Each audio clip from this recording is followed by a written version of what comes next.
Dear friends, मैं रामफल Maurya advocate आप सबका नो दिला चैनल में हार्दिक अभिनंदन करता हूं।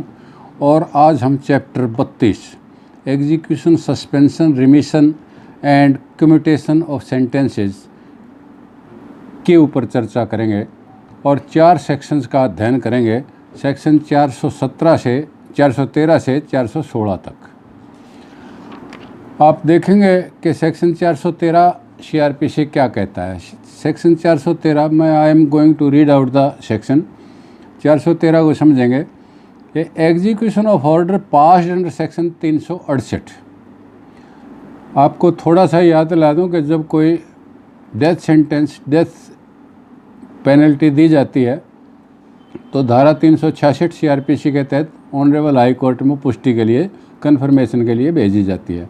और 368 में ऑनरेबल हाई कोर्ट उसको कन्फर्म करके या जो भी तब्दीली आदि करके मतलब अपना आदेश वापस भेजते हैं। आपको ध्यान होगा कि सेक्शन 368 में क्या है, power of high court to confirm sentence और अनल कन्विक्शन, या तो उसको कन्फर्म करेंगे या अनल करेंगे। और जो 366 के तहत उनके पास जाती है, ये 368 में ऐसा करके ऑनरेबल हाई कोर्ट भेजता है। अब जो है मैं आपको ये बताना चाहूँगा कि 413 क्या कहती है। 413 कहती है when in a case submitted to the high court for confirmation of sentence of death, the court of session receives the order of confirmation or other order of the High Court thereon, it shall cause such order to be carried into effect by issuing a warrant or taking such other steps as may be necessary। तो इसके अंदर क्या कहा कि जब मृत्युदंड की पुष्टि के लिए उच्च न्यायालय में पेश किसी मामले में सेशन न्यायालय को उस पर उच्च न्यायालय द्वारा पुष्टि का आदेश या अन्य आदेश जब प्राप्त होता है तो वह वारंट जारी करके उसके बाबत ऐसा कदम उठाएगा जो आवश्यक हो और उस आदेश को क्रियान्वित करेगा, यानी एग्जीक्यूट करेगा, लागू करेगा। ये जो है सेक्शन 413 ने कहा। और सेक्शन 414 क्या कहता है, execution of sentence of death passed by honourable high court. जो ऑनरेबल हाई कोर्ट के अंदर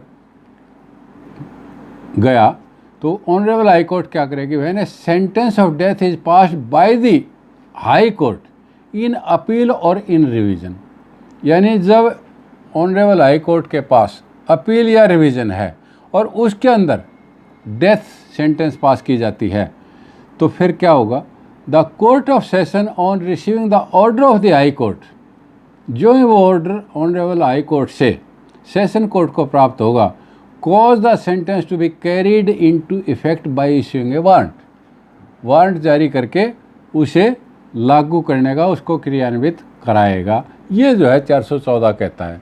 तो 313 और 413 और 414 के ऊपर एक अथॉरिटी मैं आपको बताना चाहूँगा।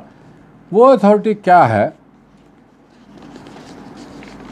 ऑनरेबल इलाहाबाद हाई कोर्ट की अथॉरिटी है DB की 2015 3 criminal court cases, peoples union for democratic rights PUDR versus union of India.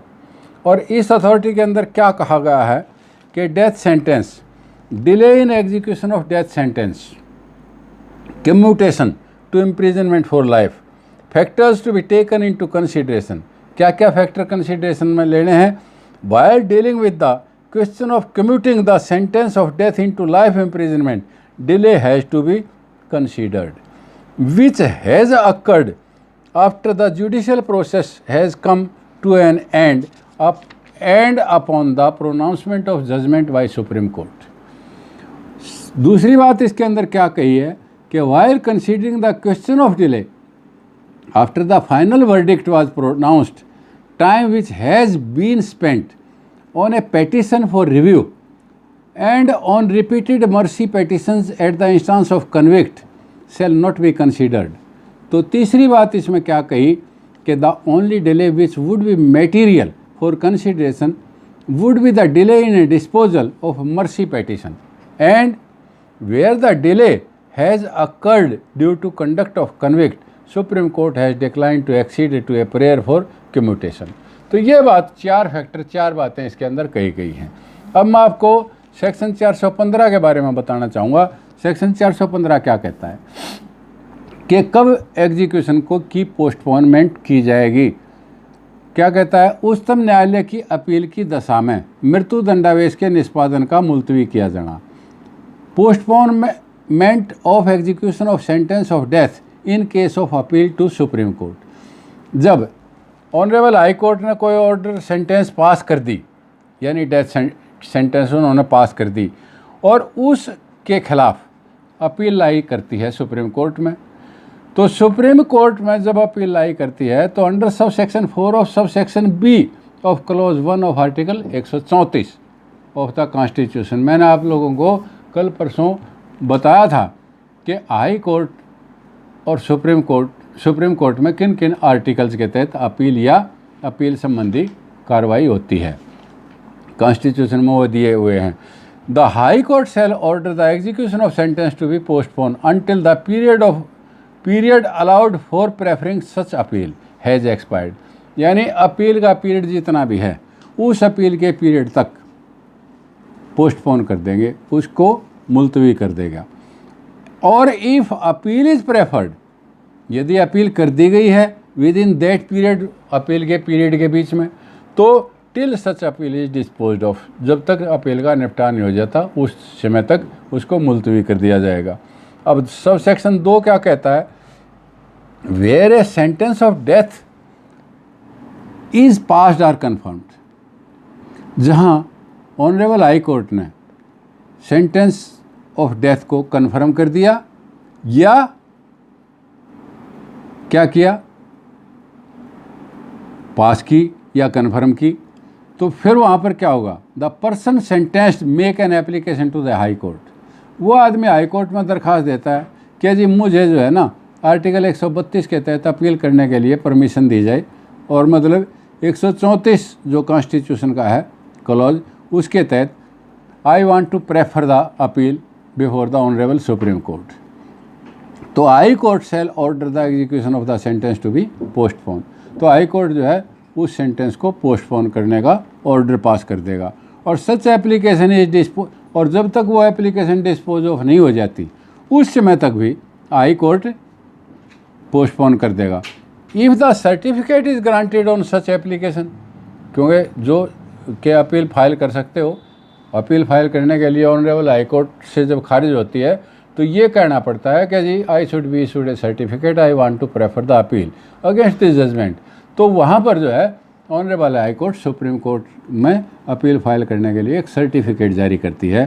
तो कहता है until the period allowed for preferring an appeal to the supreme court on such certificate as expired, यानी उस certificate के ऊपर appeal करने का जब तक समय समाप्त नहीं हो जाता उस समय तक जो है उस सज़ा को मुलतवी कर सकती है। अब सब सेक्शन 3 क्या कहता है कि where the death sentence is passed or confirmed by the high court, जहाँ पर डेथ सेंटेंस पास की गई है या उसको पुष्टि की गई है, तो फिर क्या करेगा, हाई कोर्ट इज सेटिस्फाइड, और हाई कोर्ट की इस बात पर संतुष्टि है that the person sentenced intends to present a petition to the supreme court for grant of special leave, कि स्पेशल लीव के लिए एक एप्लीकेशन आई है, पेटिशन आया है, वो दायर करना चाहता है ऑनरेबल सुप्रीम कोर्ट में, तो under article 136 of the constitution, क्योंकि 136 के तहत अपील का प्रोविजन है सुप्रीम कोर्ट में, the high court shall order the execution of the sentence to be postpone. तो हाई कोर्ट क्या करेगा, उस सेंटेंस को पोस्टपोन कर देगा for such period as is it considers sufficient to enable him to present such petition, कि उस petition को जब तक वो दायर करता है उसके लिए पर्याप्त समझे कि इतना टाइम इसको दिया जाना चाहिए, उसको मुलतवी करने का आदेश दे देगा। ये सेक्शन हमारा 415 कहता है। अब 416 सेक्शन जो है ना वो थोड़ा सा याद रखने का है, क्योंकि मतलब ये औरत के संबंध में है कि जब किसी गर्भवती महिला की सज़ा मृत्युदंड के रूप में सुनाई जाती है, और वो क्या है तो उसमें क्या स्थिति अपनाई जाएगी, इसको थोड़ा सा देखेंगे कि if a women sentence to death is found to be pregnant, किसी औरत को मृत्युदंड दे दिया गया और वो गर्भवती पाई जाती है, तो high court shall commute the sentence to the imprisonment for life. तो हाई कोर्ट जो है उस सज़ा का लघुकरण कर देगा और लाइफ इम्प्रिजनमेंट में कन्वर्ट कर देगा, यानी उसको का लघुकरण कर देगा, डेथ सेंटेंस की बजाय लाइफ सेंटेंस जो है दे देगा। ये जो है इस प्रकार से हमने 416 सेक्शन तक आज किया। मुझे आशा ही नहीं, विश्वास है कि आप लोगों को हमारी वीडियो पसंद आई होगी। यदि आपको ये पसंद आई है तो चैनल को सब्सक्राइब करें और कल जो है हम इससे आगे सेक्शन 417 से शुरू करेंगे। जय हिंद।